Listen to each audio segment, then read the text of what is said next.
mencapai sasaran dan program yang ditetapkan semula.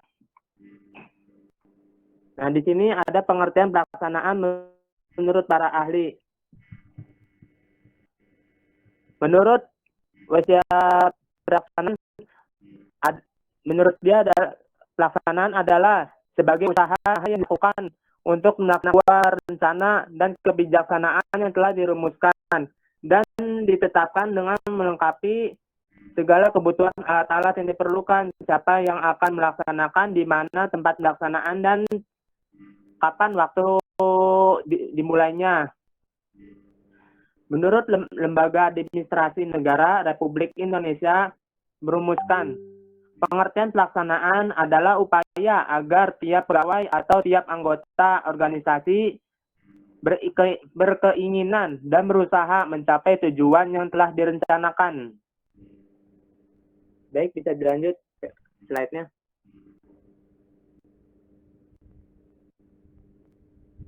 Nah, di sini ada 4 fungsi pelaksanaan. Yang pertama, mengimplementasikan proses kepemimpinan, pembimbingan, dan pemberian motivasi kepada tenaga kerja agar dapat bekerja efektif dan efisien dalam mencapai tujuan. Yang kedua, menjelaskan kebijakan yang ditetapkan. Yang ketiga, memberikan tugas dan penjelasan rutin mengenai pekerjaan.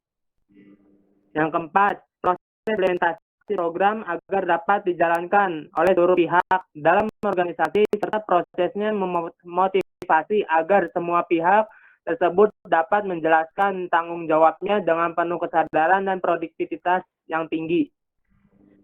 Saya serahkan kembali pada moderator. Baik, terima kasih Kang Chandra. Selanjutnya akan dijelaskan oleh Kediva. Silakan Kediva, saya persilakan. Terima kasih atas waktunya Teh Anis. Di sini saya akan menjelaskan tahap evaluasi. Secara umum, evaluasi adalah suatu proses menilai, mengukur, mengoreksi, atau memperbaiki pada suatu kegiatan yang diselenggarakan dengan membandingkan proses rencana dengan hasil yang dicapai. Tujuan evaluasi ini biasanya adalah untuk mengumpulkan data dan membandingkan dengan standar tujuan yang ingin dicapai, sehingga bisa dijadikan sebagai dasar pengambilan keputusan. Berikut ada 4 tujuan evaluasi, yaitu yang pertama, ada untuk mengetahui tingkat penguasaan atau pemahaman seseorang terhadap kompetensi yang telah ditetapkan. Yang kedua, untuk mengetahui kesulitan atau rintangan yang dihadapi oleh seseorang dalam kegiatan, sehingga dengan diadakan evaluasi dapat membantu memecahkan masalah dan kesulitan yang dihadapi. Yang ketiga, bisa menjadi umpan balik informasi yang baik untuk pelaksanaan, sehingga bisa memperbaiki kekurangan yang ada. Yang keempat, digunakan untuk mengetahui efektivitas dan efisien metode atau cara yang telah ditetapkan. Saya kembali lagi kepada moderator. Baik, terima kasih Teh Diva. Selanjutnya akan dijelaskan oleh Kang Fadlan. Kang Fadlan, saya persilahkan, silakan. Ya, baik, terima kasih Teh Anis. Melanjutkan materi yang tadi, evaluasi sebagai fungsi administrasi pendidikan adalah aktivitas untuk melihat dan mengetahui sampai di mana pelaksanaan yang dilakukan di dalam proses keseluruhan organisasi dalam mencapai hasil yang sesuai dengan rencana atau program yang telah diterapkan dalam rangka pencapaian tujuan dari pendidikan itu. Dengan kata lain, supervisi atau evaluasi selanjutnya dapat diusahakan bagaimana cara-cara memperbaikinya. Proses terakhir dalam proses kegiatan administrasi adalah penilaian atau evaluasi.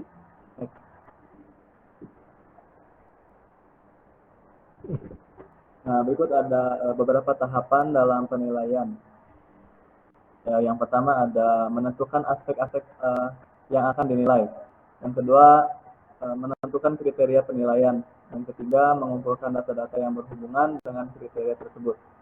Nah, semua data yang telah terkumpul itu diakumulasikan sehingga diperoleh kesimpulan serta menyeluruh. Nah, dari kesimpulan inilah dapat diketahui bagian mana saja dari kegiatan organisasi yang perlu dihilangkan, ditambahkan, atau ditingkatkan dan bagaimanakah yang perlu dipertahankan. Yang dapat saya sampaikan, saya kembalikan kepada TNI.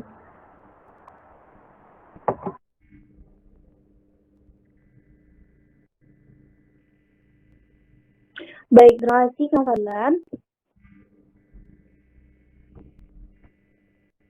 Baik teman-teman, mungkin dicukupkan ya tadi materi yang telah disampaikan gitu. Terus sekarang kita buka tadi materinya cukup sedikit ya gitu. Silakan teman-teman barangkali ada yang mau bertanya, menyanggah ataupun memberikan tanggapan atas materi yang tadi telah disampaikan.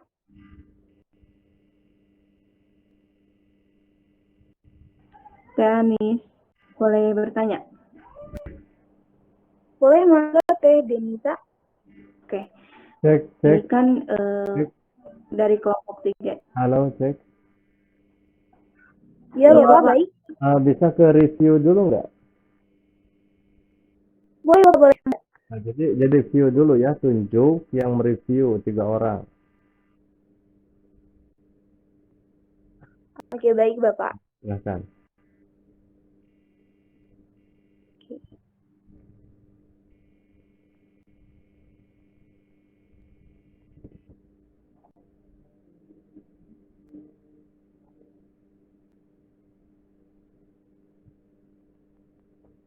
Baik, untuk mereview dulu ya materi yang tadi telah disampaikan. Boleh untuk Kang Erus? Kang Erus hadir? Ya, gimana? Oke, boleh dong Kang Erus untuk mereview materi tadi yang telah disampaikan. Ya, baik. Ini untuk kelompok 3 ya, kalau nggak salah. Iya, benar. Bentar ya, saya cari sinyal dulu.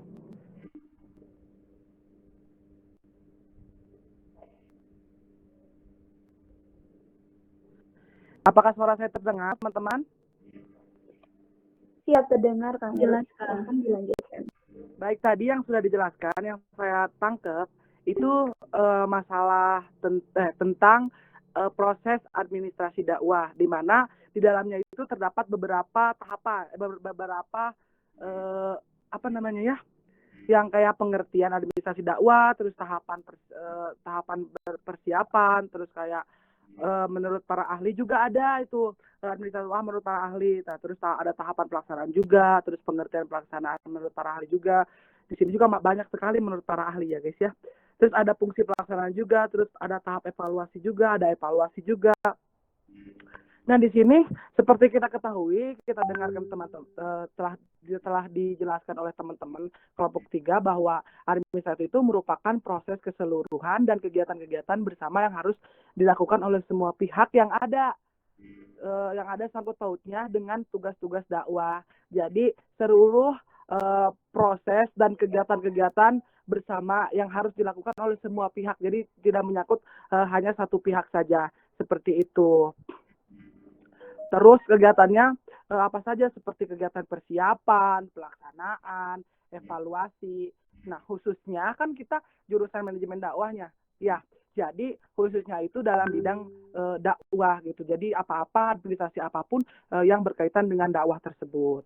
Kayak gitu. Terus ada beberapa tahapan persiapan juga, ada kayak studi pustaka dari berbagai sumber yang berhubungan dengan masalah pengamanan pantai. Ini studi kasusnya ya. Yang kedua ada menentukan data apa saja yang diperlukan nih untuk perencanaan pengamanan pantai. Otomatis kita sebelum apapun itu kita harus mempunyai data-data terlebih dahulu gitu. Yang selanjutnya itu mempersiapkan semua persyaratan administrasi yang dibutuhkan untuk pengumpulan data dan pelaksanaan pembuatan tugas akhir. Nah, administrasi ini sangat penting untuk mencoba mencari studi kasus seperti ini gitu. Sebenarnya administrasi itu semuanya itu penting gitu, karena tanpa administrasi kita tuh kayak kelabakan gitu. Soalnya kan administrasi itu salah satu hal terpenting bagi hidup kita ya guys ya. Terus yang selanjutnya ada mendata semua instansi yang terkait dengan pembuatan tugas akhir. Terus yang terakhir mendatangi langsung Pantai Sayung untuk mendapatkan gambaran umum lokasi secara langsung. Itu studi kasus dari Pantai Sayung tersebut begitu. Nah, menurut para ahli, planning ini adalah keseluruhan proses pemikiran dan penentuan secara matang daripada hal-hal yang akan dikerjakan di masa yang akan datang dalam rangka pencapaian tujuan yang telah ditentukan. Itu menurut Sondang Pesiagian. Itu menurut Pak Sondang. Nah, selanjutnya menurut Manulang, itu perencanaan adalah fungsi seseorang manajer yang berhubungan dengan pemilihan dari berbagai alternatif daripada tujuan-tujuan, kebijaksanaan-kebijaksanaan, prosedur-prosedur, dan program-program. Gitu.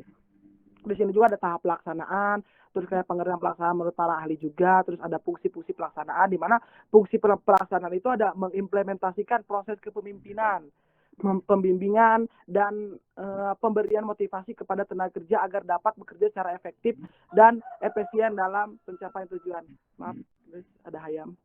Yang kedua ada memberikan tugas dan penjelasan rutin mengenai pekerjaan. Yang ketiga ada menjelaskan kebijakan yang ditetapkan. Dan yang terakhir adalah proses implementasi program agar dapat dijalankan oleh seluruh pihak dalam organisasi serta proses memotivasi agar semua pihak tersebut dapat menjalankan tanggung jawabnya dengan penuh kesadaran dan produktivitas yang tinggi. Di sini juga ada tahapan-tahapan evaluasi. Mungkin semua juga sudah pada tahu ya anak-anak manajemen, sudah dibahas juga dari semester 1 sampai sekarang, pasti semuanya pada masih inget lah, pada pinter-pinter kok anak-anak manajemen mah, apalagi kelas A. Itu terus ada evaluasi juga, ada tahapan-tahapan juga. Itu teh Anis yang bisa saya tangkap. Kurang lebihnya mohon maaf karena memang itu yang bisa saya tangkap. Terima kasih. Assalamualaikum warahmatullahi wabarakatuh. Baik, terima kasih Kang Rus, menjawab sekali ya, alhamdulillah bisa dicerna ya. Oke, selanjutnya nih, untuk mereview lagi, ada TK. TK, halo.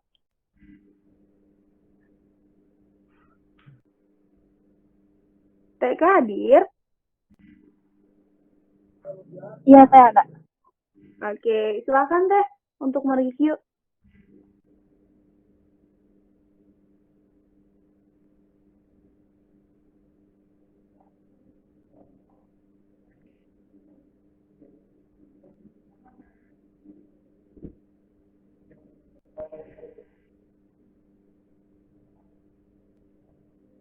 Sebelumnya, apakah suaranya terdengar jelas, Teh? Alhamdulillah, jelas, Teh. Silahkan. Karena mungkin sinyalnya kurang stabil juga. Untuk reviewnya, yang pertama di sini menjelaskan tentang proses administrasi dakwah, di mana pengertian administrasi sendiri yaitu merupakan proses keseluruhan kegiatan-kegiatan bersama yang harus dilakukan oleh semua pihak yang ada sangkut pautnya dengan tugas-tugas dakwah. Jadi semua orang yang pautnya dengan pihak dakwah sendiri maka harus melaksanakan tugas-tugasnya dengan sangat baik dan benar ya. Di sini juga ada tentang tahap persiapan yang meliputi pertama ada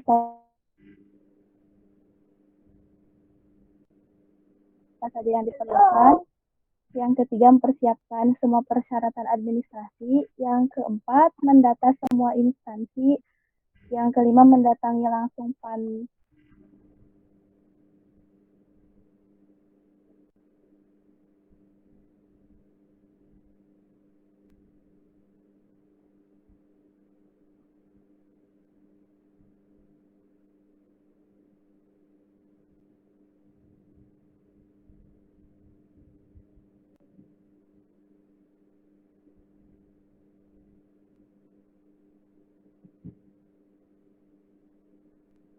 Kemudian selanjutnya ada tentang tahap pengertian pelaksanaan sendiri, yaitu proses atau cara perbuatan melaksanakan suatu rancangan keputusan dan sebagainya. Pelaksanaan juga merupakan sebuah tindakan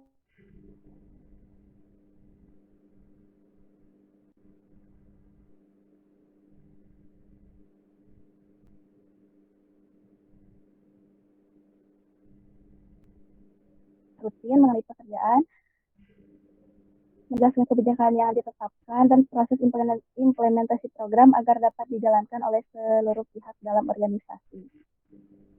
Selanjutnya juga ada tahap evaluasi, di mana evaluasi ini merupakan sebuah proses menilai atau mengukur dan mengoreksi perbaikan.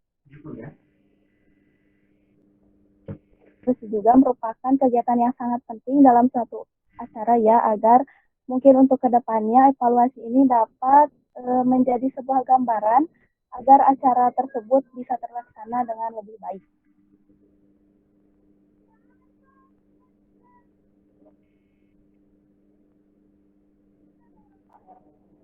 Adapun tahap-tahapnya mungkin ada yang pertama tentang menentukan aspek-aspek yang akan dinilai.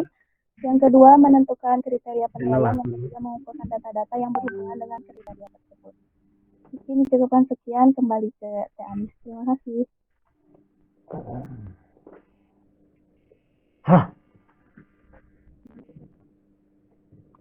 Orang lagi ya.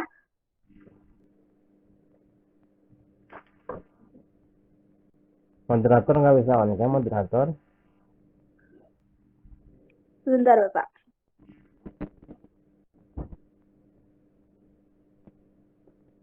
Misalnya saya video kan, saya buatkan videonya ini perkuliahan ini nanti diupload di YouTube.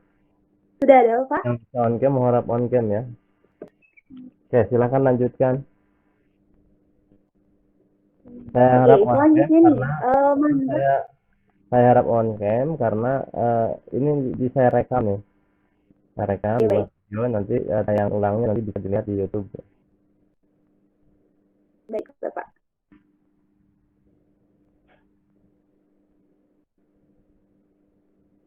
Oke, selanjutnya